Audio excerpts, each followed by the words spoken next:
Thanks for watching at France 24 and welcome to the business interview. I'm Marcus Carlson. The face of the global economy is changing and the balance is shifting away from the Western world to developing economies. Just listen to this. In a recent report, the World Bank said 6 developing economies will account for more than half of global growth by 2025. They include Brazil, China, India, Indonesia, South Korea and Russia. And joining us now for more on these changes is Justin Lin, who's chief economist at the World Bank. Thanks very much indeed for speaking to us today. Oh, it's my pleasure. Now, it's a powerful message that emerging market economies will dominate global growth in the economy, the global economy. Why is that? And why is the growth, where is the growth rather going to come from? Well, it's a fact. And it's a fact in the making for decades. And if you look in the 1990s, 20% of the global growth came from developing countries. In the 2000, 37%. And in the crisis time, 50%. And we predict this kind of trend will continue. And it's because the developing countries, they have much more potential for growth. And developed country is a mature country, and the potential for growth will be smaller.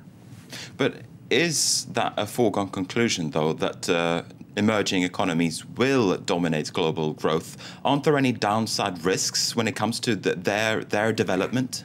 I don't think it's a dominate. It means that it provides more opportunities for everyone. Certainly, we know that the majority of population are still in a developing country. If they can have higher growth, certainly it will be a very important driving force for the improvement of their income or their living standard or poverty reduction. At the same time, that will also provide opportunity for the high-income country. Because high-income country, their export are mainly capital goods. And if the developing country can grow faster, that means there will be a larger market for the developed country. So there's no dichotomy between developing economies and developed economies? No. I think it's a win-win situation for everyone. But there is talk about a lot of risks, though, in emerging economies. There's talk of inflation, and there are also a lot of concerns about the fact that China could slow down faster than expected or quicker than expected. What do you make of those risks, and which one do you think is the most dangerous? Well, I think that currently, in the past 3 years, the developing country, the emerging market, like China, like India, they contribute a lot to the global recoveries. And basically, their production already reached the pre-crisis level. So they has no excess capacity and those kind of things. And that means that the further growth certainly makes some kind of ceiling. And that is the reason why the inflation rate in China, in India, in Brazil, and so on are picking up. So to control the inflation rate, certainly they have to slow down a little bit. And what kind of a risk is that, the inflation rate? I want to press you a little bit more on that. What kind of dangers are we facing because of higher inflation? Well, certainly high inflation rate may cause some kind of social tension, and it also indicates the bottleneck of the growth in the country. However, I would like to say the danger for a sharp correction is not the question. I think that they are going to have some kind of soft landing. And so they will still maintain a very high growth rate, although it may not be 2-digit, but for them to maintain at 8%, 9%, I think it will still be there. And there will still be the driving force for the global recovery. So when there's speculation of a sharp slowdown in China, that is just that, speculation? I think that's speculation, but I don't think that will be there. All right. I want to talk to you a little bit about you and your own experience, because you're from an emerging economy yourself. You're from China. Yeah. At the moment, there's a lot of talk about the need to reform the global economy and also reform, for instance, the IMF and the institution that you work for, the World Bank. You're the World Bank's first chief economist from a developing country.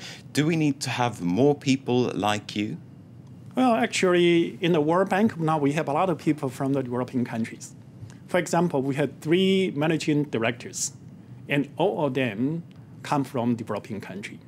And one from Nigeria, one from Egypt, the other one from Indonesia. So we do have a lot of changes in this kind of voice from the developing country.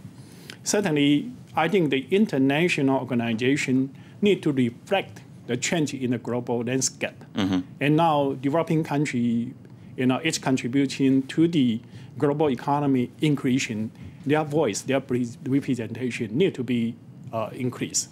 And those kind of changes has been going on in the World Bank, in an IMF, and I'm sure also in other international organizations. But traditionally, of course, an American has been at the top of the World Bank and a European has held a seat as IMF managing director. Do you think that that's going to have to change? Well, I think now the understanding that we need to base on merit, not on origin of the nation.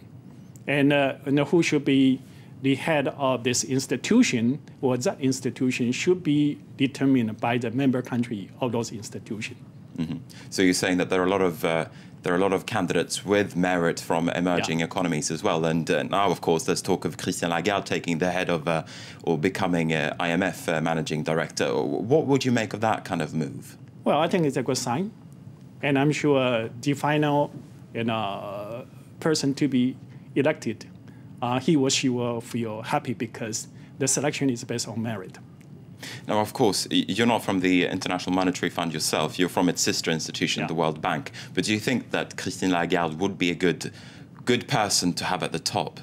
Well, I think that in terms of credential, she's very strong. But as I mentioned, other candidates from developing country, they also have a very strong credential. And who should be the head of IMF certainly depends on the selection process of these 187 member countries.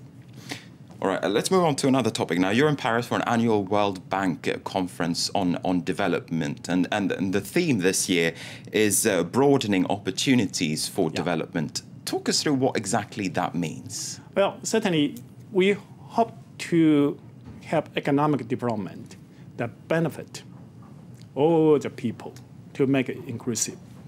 And on the other hand, we also need to have the people to make a contribution to the economic growth. And so the theme of the conference this year is broaden opportunity for development.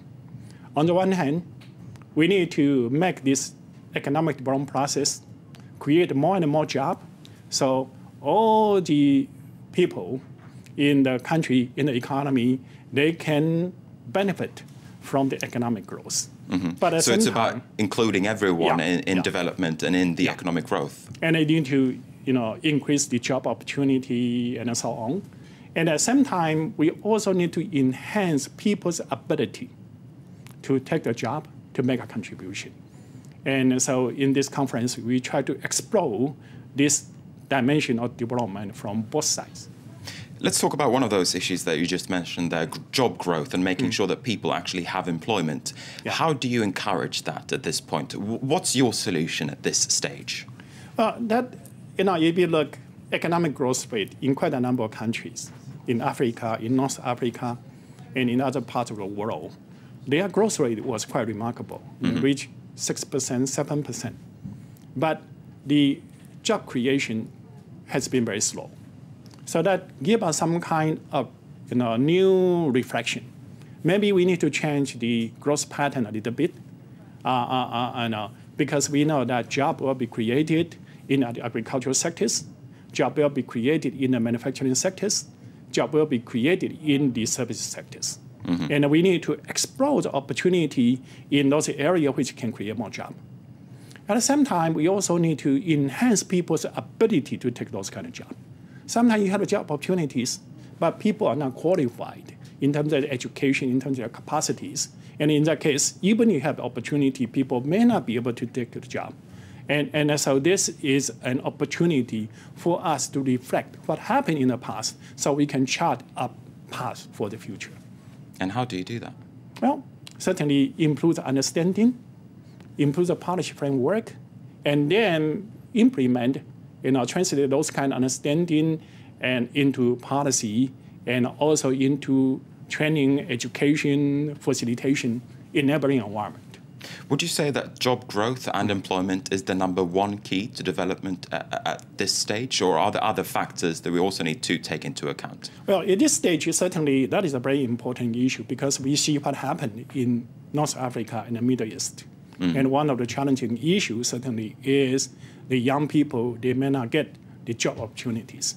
But at the same time, for this stage of the global economy, food security, food price volatility is also a main challenges because we know that food prices increased 36% compared to last year price level.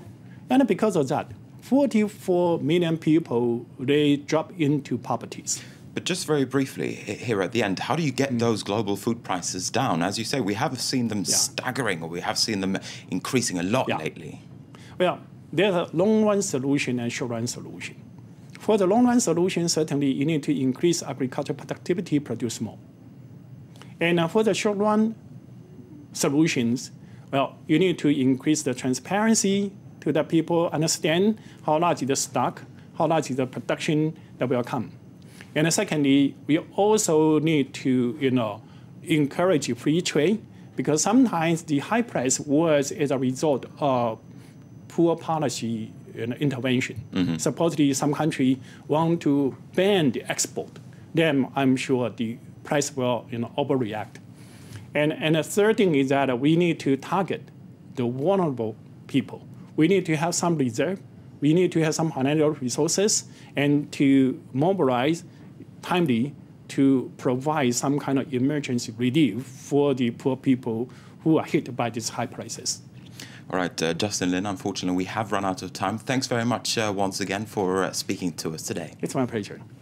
And with that, we're going to wrap up the program. Thanks for watching France 24, and you can catch more business news on our website, france24.com. Stay with us.